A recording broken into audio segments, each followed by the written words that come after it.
So basically, this is a good way to get the best out of your Tonex, compiling it or combining it with the power of, a cab like this. And there are other ones. There's a head rush one and the Fender one.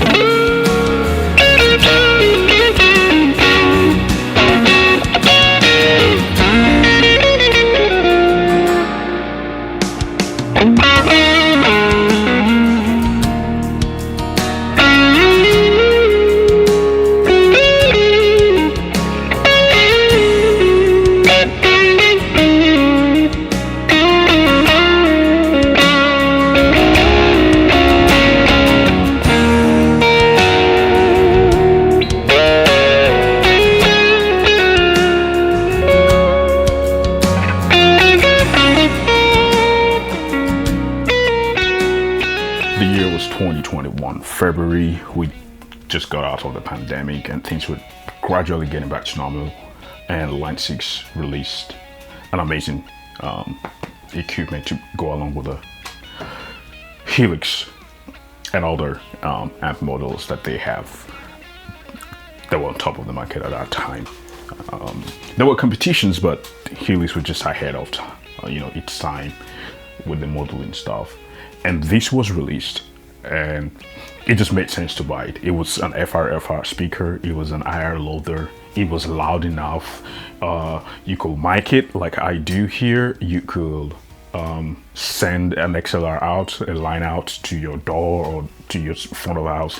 It was very useful and it made sense to buy it at that time. And of course, as Line 6 always does, they constantly updated it.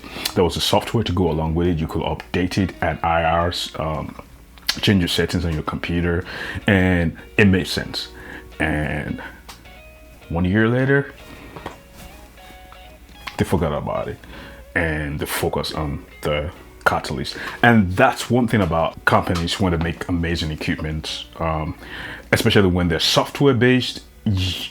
I'm getting to that point where any piece of equipment that I want to use for a long time, if it relies on the software or an app to operate, then I don't want it.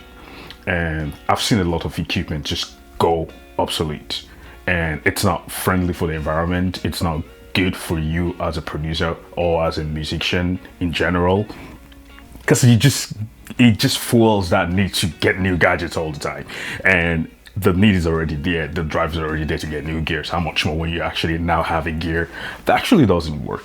And when I gig live, I tend to take this a lot, especially when I'm using my Helix or my HX Stomp, and I just want that amp in the room vibe, or I'm not sure the kind of monitoring that I will have. This has never failed me. I've never really needed the software at any point in time. The IRs that I have in there have been sufficient for me. I don't think I'm reinventing the wheels anyway, but it's just something for you to, look out for. This can survive by itself without any software updates. And I think that's why Line 6 kind of just never bothered, because really, who needs it? I mean, I do see a few comments on the blogs, and there was one I was reading earlier.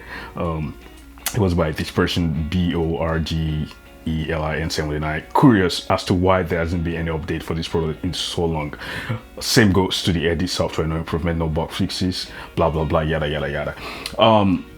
With the new release of the MacBook M1 and all the new updates to the Apple chipset system, some softwares lost compatibility because of that new architecture and all that good stuff.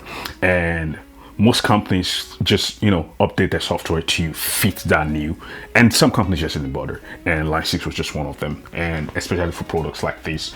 I think I've only plugged it to a computer once. It works as it is. And I just got my Tonex here, and I was thinking, what if I just want to go out and just take this cab with me without carrying my big pedalboards? Is it actually usable with the Tonex? Since it's an amp modular and this is just a speaker cabinet IR thing, this and the Tonex is actually a good vibe. And that's why I'm making this video. So 2 reasons I'm making videos actually.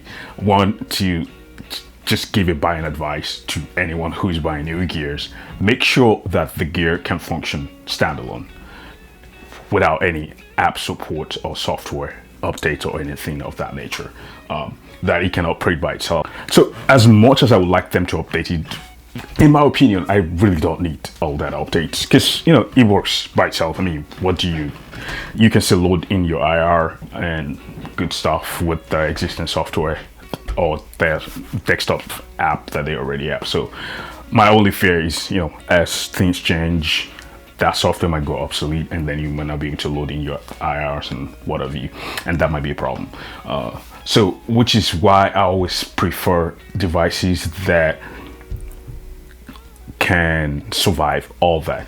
If there was a way to plug in a USB behind and then just load IR from the user interface, that would have been a good option. Maybe they should do that, so that way you don't need a computer. You can literally put your IRs in a flash drive, plug it to your stuff, and that would be a good option, and I will welcome such development. But then enough about Line 6. This is amazing because you can use this as a cab. They have some preloaded